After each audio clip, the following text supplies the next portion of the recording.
This is Partners in Crime with Adam Croft and Robert Daws.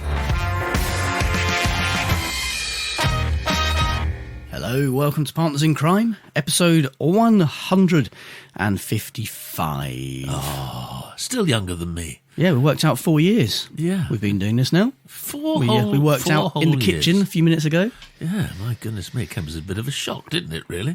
4 years, never mind. And still you're listening, you strange people. Well, yes, thank you very much for that. Well, here we are, pre-Christmas. The week before, well, it's not the week before Christmas, I guess, but it's there's a lot of Christmas in the air, isn't it? It's the episode before our Christmas episode. Yes, it is. It's before you called it a Christmas special. Christmas special. It's going to be very special. I have a plan up my sleeve of which you are not yet aware. Exactly, and you might notice if you're watching this that he's actually wearing short sleeves, so that plan is fairly high up his arm. Yeah. So I have no idea what it is. He keeps everything from me, and quite rightly so. Anyway, hello everyone. This is very nice. We've had a nice week. I was just saying to Adam a little earlier, I had an extraordinary Sunday yesterday. I did nothing at all, which is unusual for me. I just watched sport. You watched the football on the Grand Prix, like you're pretending to be an actual man. Well, yes, I mean, I'm pretending to be an actual man. Do you know what? I never really had much interest. I like a bit of cricket and I like a bit of rugby, but I've never had an interest in sport. Is this something that comes with age, do you think, men? Because all of a sudden I'm enjoying watching football, and I actually watched the Grand Prix from Abu Dhabi yesterday, which was very contentious at the end. But that was just great fun. And then I settled down, and then I watched Saturday's Strictly, and then I watched Sunday's results, and then I went to bed. A very, very happy man. What's going on? I become a couch potato, slave to sport and the television screen. I used to love watching sport in my younger days. I'm now at the point where with young children, it's not really. Is that the cycle? Is that the Yeah, cycle? You yeah. start to fall out of it. sport when you're younger, and then you families sort of draw your attention away, quite rightly so.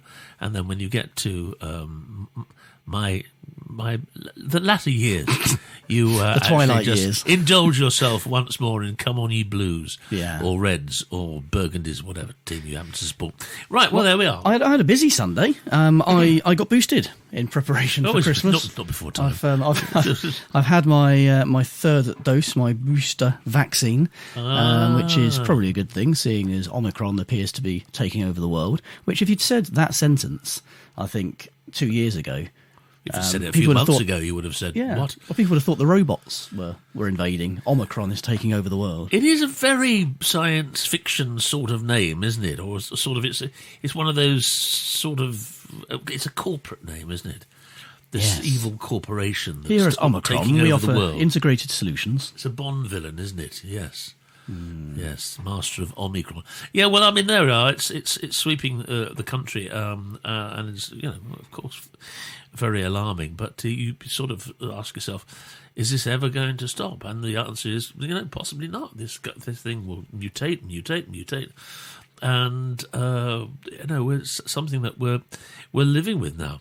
And have done for some time. I feel particularly sorry for all those who've, of course, have suffered at its merciless hands and lost loved ones through this period. But I also feel desperately sorry for younger people, who don't want to sit and watch necessarily a football match or a Grand Prix on a Sunday afternoon, who want to be out and socialising, meeting their friends, or at university or at work or whatever, and their whole lives are being disrupted and sort of closed down.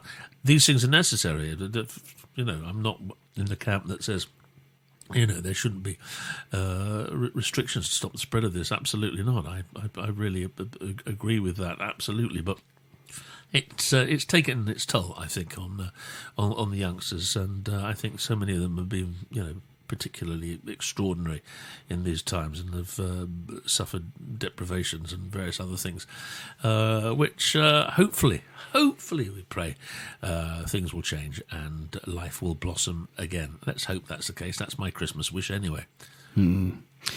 Well, if you've had a Christmas wish for new books from Mark Billingham, I was going to say you might be pleasantly surprised, but you won't be, because you've got a little wait, actually. But he has announced his first new series for more than 20 years. Oh, fantastic. The first of which will be published in 2023 and introduces a true one-off, according to his publisher. They say Detective Miller is unique, unconventional and criminally underestimated, investigating a double murder in a seedy seaside hotel following the death of his wife. Notably warmer in tone than the Thorne novels, the Miller series will give Billingham a chance to flex both his renowned thriller writing skills and give freer range to his wit, born of his previous career as a comedian. So, 2023. So not yet next year, but the year after, we'll have a brand new Mark Billingham series. Well, that's always fantastic. But a brand new series. I mean, I can remember the first Mark Billingham book I read years ago, and he was writing a series about a stand-up comedian. No surprise there, who actually solved sort of mysteries and goodness. And they were very good, and with Mark's, as you say, trademark wit and humour, which is always a great plus. So I'm really looking forward to that. That's Detective Miller. Miller, yes. Right, okay. Yeah. Well, there we are. Well, excellent. And while I'm on news and bits and bobs, and while we've been talking about coronavirus, what might have been a better segue in from that little impromptu chat we had was an article in The Guardian by Richard Godwin, in which they were talking about what we read during the pandemic. Everybody said, oh yeah, I'm going to learn Greek, I'm going to read all of these novels, I'm going to read the works of Proust, I'm going to read War and Peace. And I did Proust, I have to say. Yes, you took that on for everybody else. Yeah. But Richard asks, with 20 months of hindsight, however, which books did we actually end up turning to, not turn up ending to? And one of the ones on the list, of course, was Thursday Murder Club by Richard Osman. You might be surprised to hear. He says, despite the chaos of lockdown, bookshop closures, supply chain issues, disruptions to release schedules, cancelled literary festivals, live talks and book clubs, by the end of 2020, overall sales of print books were up 5% year on year, according to Industry Watchers' Nielsen Bookscan, with the upwards trend continuing this year. Fiction did particularly well, with adult fiction increasing 8% in volume terms to 147 million books sold. Children's books are up 7%, up to 109 million, and the British public spent £1.8 billion on 202 million print books. Digital sales soared as well, with ebooks growing 16% and audiobook sales up 21% year on year. But he says the uptick in sales shouldn't come as a huge surprise, because museums, galleries, theatres, cinemas and so on were all closed. So books and TV were an obvious source of refuge, as cheap, immersive, low-tech and solitary. A survey by Nielsen in May 2020 found that 41% of British people were reading more. The UK as a whole doubled the amount of time it spent reading books, from 3.5 to 6 hours per week.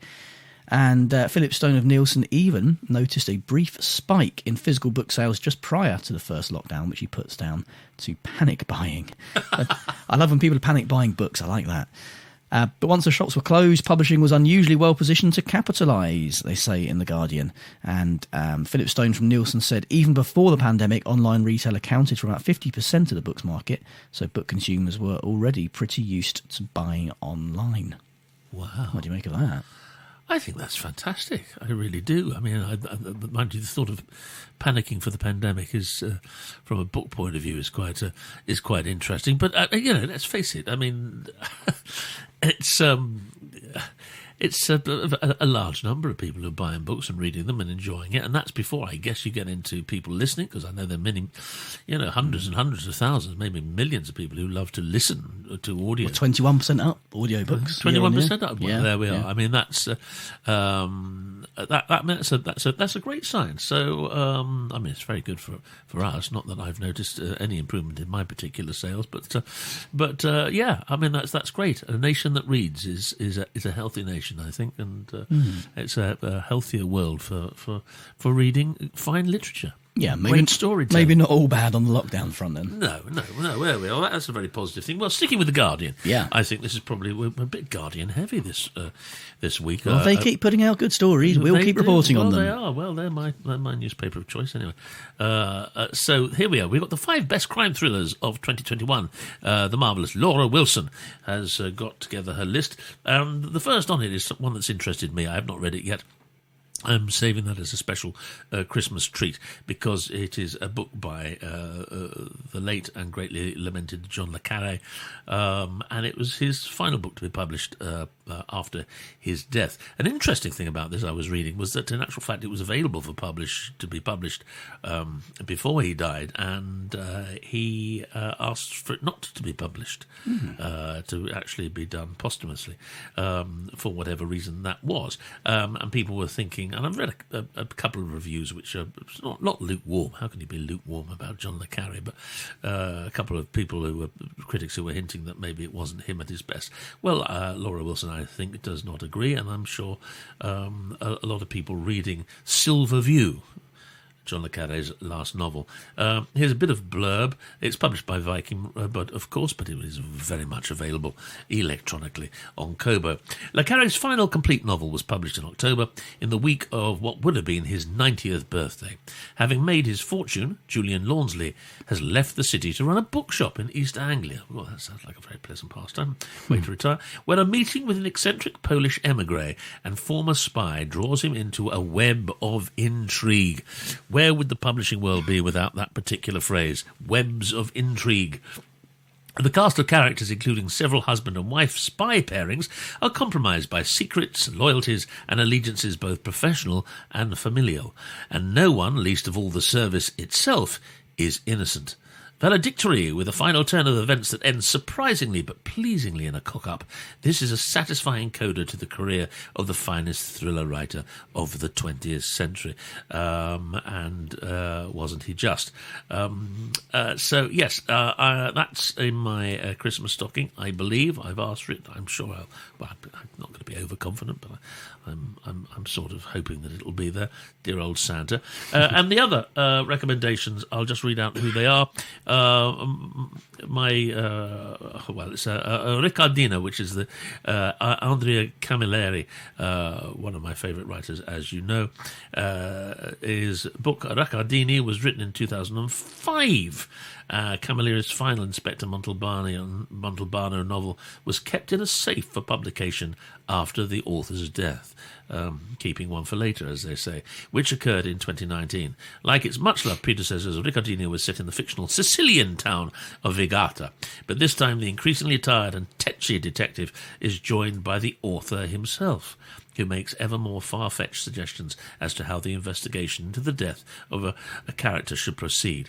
The absurdity mounts as the Catholic Church persists in sticking its oar in, and the revelations about the dead man's private life grow ever more colourful. This novel is a fittingly exuberant last outing. So there are two last outings, Le Carre and Camilleri. The other books are Nancy Tucker's The First Day of Spring, which is recommended by The Guardian's Laura Wilson, Girl A by Abigail Dean, and David Hesker Wanbley Wildens. That's a great name for a writer. David Hesker Wanbley Widens Winter Counts are the two other books, which I won't read the blurb out to, but they're on the Guardian's list, so I should imagine they are excellent. So, over to you, chum. Well, I was going to talk about another author who we weren't expecting to hear from for a little while, if not again. But more on that front in a moment. I'll leave that there as a teaser. That means consider me teased. That means you'll listen to what I'm about to say instead. Well, not necessarily. Well, okay. We need to let our patrons know that their free book of the month is available in their Patreon dashboard. It is Circle of Bones by Malcolm Richards, the first in the brand new P.I. Blake Hollow series, which is a fantastic book, fantastic new series set in Cornwall. Patrons of ours get early access to every episode of Partners in Crime. They get to watch it or listen to it on the day in which it's recorded, rather than 2 or 3 days later, like the rest of you.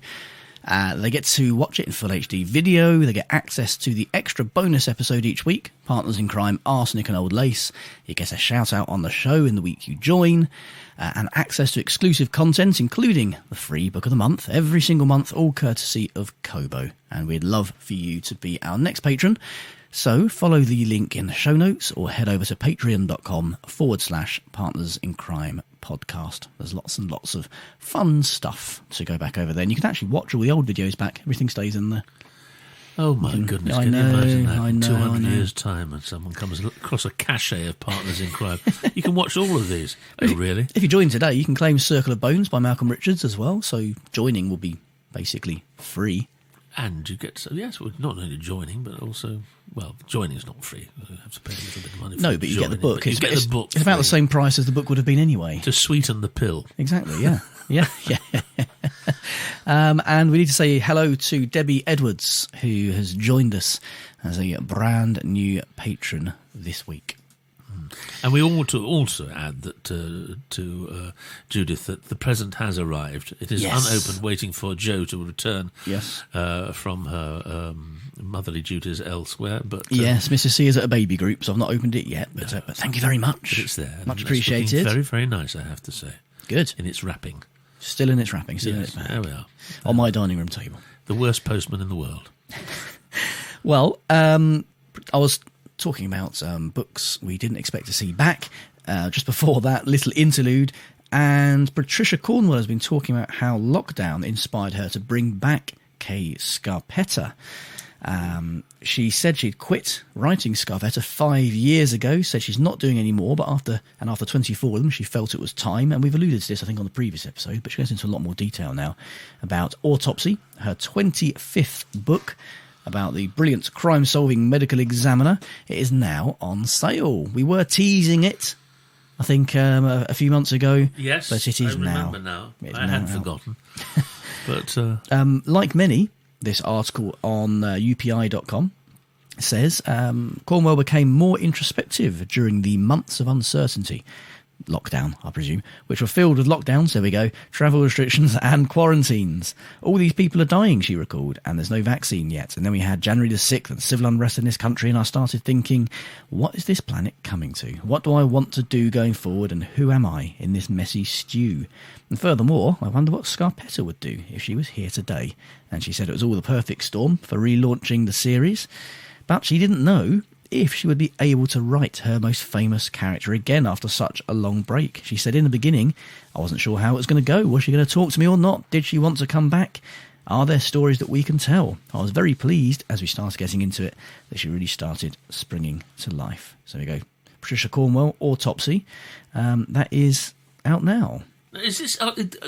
Which brings. I mean, that's great news for lovers of her books, of which I am one. But it begs the question: when people say they're going to stop and that's the last one ever, do they really mean it? I suppose they do mean it at the time. I'm not going to do any more of this, and I'm not going to do any more of that. Oh, yeah, I mean, Conan Doyle killed off Sherlock Holmes and had to bring him back. Yes, so Ian Rankin has been sort of retiring, semi-retiring Rebus. Yes. I mean, yeah, you get fed up with stuff and you think, actually, that'll do for now. And you try other things, and very often they work. Certainly in the hands of great writers. But so that's excellent news. Well, this is my fab murder mystery crime television recommendation of the week, and it's a Sky Television series called Landscapers. Lucy Mangan in The Guardian is here. We are Guardian heavy this week, but I mean, she writes wonderfully about it. Her review, which I'm going to delve into now, which says everything that I feel about it. It's a most fascinating television series starring David Thewlis and Olivia Colman. And I'll just read this because I think it says it all much better than I can. It isn't always the quiet ones. In fact, it's hardly ever the quiet ones. Generally, it's exactly the ones you expect to do exactly what they seem very likely to do. But it's the quiet ones who draw us in, who demand closer attention, deeper digging. All of which makes the case of Susan and Christopher Edwards, a librarian and an accountant from Dagenham, convicted in 2014 of murdering her parents, burying their bodies in the back garden and concealing the deaths for the next 15 years, catnip to anyone, including another married couple, Olivia Colman and Ed Sinclair. Colman gives a career best performance, which is saying something because all her performances, I think, are absolutely fantastic, in a career full of them. Well, that's what Lucy just said. You keep thinking she must top out eventually, but not so far, as Susan in this 4-part drama, Landscapers, on Sky Atlantic, exquisitely, tenderly and comically written by Sinclair. The project would have been almost impossible to sabotage, no matter who was cast as Chris, but we have David Thewlis, and it's a matchless combination. Imagine two of the greatest actors of their generation being even better together than they are separately. That is Landscapers, and I have to say that it's absolutely true. I mean, they're stunning performances. We're used to them from both of these actors, but we obviously tend to see more of Olivia Colman through the years than, unfortunately, David Thewlis. But my goodness me, Thewlis is just... it's a fantastic performance, as is the whole thing, because it has so many conceits and conventions, and I won't go... Well, I will mention a few other things. We'll cut to what she says at the very end about it now. Landscapers is a meditation on how many versions of reality there can be within one chain of events, on the impossibility of objectivity. The police go by bullets and trajectories and missing money to arrive at one truth. Susan goes by history, emotion, imagination and self-preservation to arrive at hers. Chris has her story, and whatever else his blind devotion to Susan allows him to see, where viewers land is up to them. There we are. Landscapers doesn't tie anything down, even beyond the possibilities evoked. We sense further hinterlands, unknowns and unknowabilities. It is a rich, generous, clever, multi-textured thing, immaculately played by all the main characters. But awards for Colman, Thewlis and the script must surely be given. Consider it the first of your Christmas treats, and do, if you haven't seen it already, because it is fantastic. It sort of deals with, as Lucy Mangus says, on so many different levels. There's a big Western thread based on High Noon and Gary Cooper, which not many people know, but we don't live a million miles away from Dunstable, because someone's got to. And I was brought up in Dunstable. Yes, I know. It's not too bad. I like Dunstable very much. I mean, I understand why they threw you out there. And of course, that's where Gary Cooper went to school. And there's a plaque and a pub named after Gary Cooper. This is High Noon's Hollywood Gary Cooper, by the way. And he and Grace Kelly from that film are very prominent in Landscapers for reasons which, when you see it, you will be aware. It's a fascinating four-parter, and I thoroughly enjoyed every single minute of it. So if you haven't seen it already and you want a real Christmas treat, just watch the lot all in one go. It's fantastic, unless of course you happen to be watching a Grand Prix or a football match. Okay, there we are. Well, you did explain the Grand Prix thing to me, in my kitchen when we had our production meeting, where we basically sit in my kitchen. We drink coffee and we don't talk at all about the podcast. We talk about lots of other stuff instead. We do. But yeah, you explained to me the Formula One thing, Yes. And I think I get it. Well, there we are, you see. I mean, that's after I've explained things to people, that's exactly the state that most of them are in. They think they get it. I don't know. I mean, it was fascinating. It was all down to last-minute changes to the stewards' rules brought on by... This was the end where Max Verstappen became world champion, beating Lewis Hamilton at the last minute after he had a considerable lead for most of the Grand Prix, well, virtually all of the Grand Prix, in fact. Very contentious, incredibly exciting.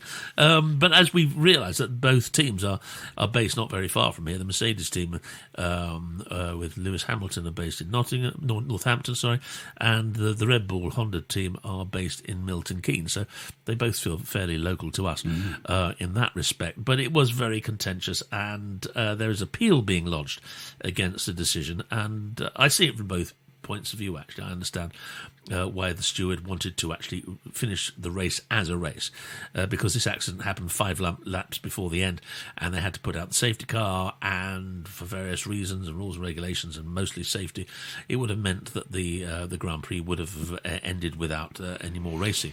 Well, and something's got to make it exciting, because at the end of the day, it is just televised traffic, isn't it? Well, people have said, I've never watched Grand Prix. Yesterday was the first Grand Prix I've ever sat through. And as I think Ken Bruce mentioned on the radio this morning. Ken Bruce? Yes, Ken BBC Bruce. The Radio wonderful 2. Ken Bruce. He said, that's very good. He said it's like moving wallpaper. And I would have got along with him, I think, even a few days ago. But it's not. So we'll see. We'll see what happens. I can see both sides of the argument. Mercedes' unhappiness with the sudden change of the race director's directive on various things that shouldn't have happened, and I can also understand the willingness of the race director to actually want to end on a theatrical sporting high with a race-off between the two finest drivers in the world at the moment. So there we are. That was great. So how do we end on a theatrical sporting high? That's the question I ask as we approach 25 minutes, well, 26 I'm trying minutes. to think. I mean, do you excel in any particular sport? Do I look like I excel in any particular sport? No, I don't. No, really. well, I could see you doing a bit of judo. I could see that. You know, you always I'll have a go. Always pottering around in bare feet and sort of go ha ha, Throwing people on the floor. Yeah, exactly. Throwing people on the floor. I don't know really. I mean, nothing here. Carpet bowls. There we are. That's about as exciting as it gets with Partners in Crime. We can actually. Do you remember Subutio? Did you ever play? So Subutio you keep your bowls off my carpet. Yes, I remember Subutio. Yes, I remember. I'm so old. I used to have the cardboard Subutio. None of your plastic stuff. So yes, no, I don't think you can actually lay any claims. We can claim any sporting prowess or any achievements for any particular sport, can we? Which is, we live in our heads, don't we? We don't express ourselves. Probably for the best. Best it stays in there, really, isn't it? Yeah, well, I think if you've ever seen me play a game of soccer, it's probably best not seen. Well, you've called it soccer, so you've already lost, I'm afraid. Yeah, is that wrong? You put me right. I never understand it. You can't. What is soccer? Is that the American name? Yeah, for of course it is. Yeah. Oh, is it really? Well, I used to call it. I used to heard it called soccer in the 70s. That's long before Americans started playing the game, surely. Probably was, yeah. I bet you called it rugger as well. Yeah. Oh, ruggers? Oh, absolutely, yes. I still enjoy a game of ruggers. So what do you have coming up between now and our Christmas episode? I won't go into Christmas plans. We'll do that on our Christmas special. Well, I was getting some presents. I have to get so few of them, and I still manage to actually struggle to actually, come up with those. Thank you for reminding me. Yes. I've still got some to get. Yes, I'm going to be doing some after this. I'm just enjoying myself. I'm giving myself to the Christmas season. I sort of bumped into a few people who are very bar humbug about it for various reasons, some better than others, it has to be said, but I'm giving myself in totally. We've got a lovely Christmas tree. And Amy is besotted with the Christmas season. So we're throwing ourselves in. It's going to be a full family affair as usual, family coming from around the country, subject to COVID restrictions. So that may all change at the last minute, and let's hope it doesn't. But so that's... what about you? What about you? This is the first Christmas with a new baby in the this week I will be having to catch up on buying those Christmas presents that I've forgotten to buy so far, so I'll be doing that this week. Preparing for our Christmas special episode with a little surprise. We always do... we always do. I think we've done it once, maybe twice. We do a Christmas song on our Christmas special, and we have one this year as well. Bob, you'll be pleased to know that you won't have to do anything for it. Oh, fantastic! But yes, it's been in the works for some time. Oh, and you'll all get to hear it, as well as Bob, for the first time on our next episode, on our Christmas special next week. Well, I hope it's a little better than the Michael Bublé. I'm a big fan of Michael Bublé. Who can't be a big fan of Michael Bublé? It will knock Michael Bublé out of the charts. And I have to say, his Christmas one is I don't think one of his best. It's a little formulaic and a little dull. That's the point, isn't it? It's all about Christmas. Well, I guess it is, but it's all about Christmas jumpers. And the parts of it that I think doesn't he call them sweaters? Sweater? No, I don't think he does. He's a Canadian, isn't he? I don't know what does a Canadian call a jumper? I don't know. It's just like standard to wear, isn't it? In Canada, I suppose it's very cold. But I don't think it. Well, I don't want to criticise because it's still a nice Christmas song, and you don't have to listen to his latest one to go through the treasures of Michael Bublé's repertoire. But I'm slightly disappointed. But no, I mean, it must be in a very good place if my main cause for unhappiness is actually Michael Bublé's Christmas. Well, hit. yes, No doubt it will be.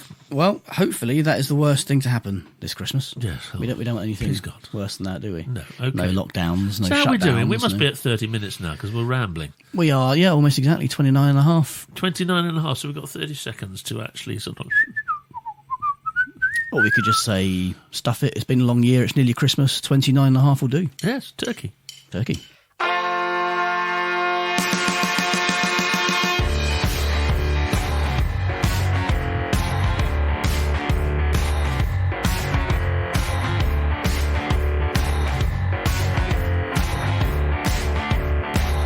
Partners in Crime was presented by Adam Croft and Robert Daws and produced by Adam Croft. The theme tune was by the Caesareans. The Partners in Crime logo and imagery were designed by Stuart Faish. Partners in Crime is sponsored by Kobo, your favourite local bookshop, perfected.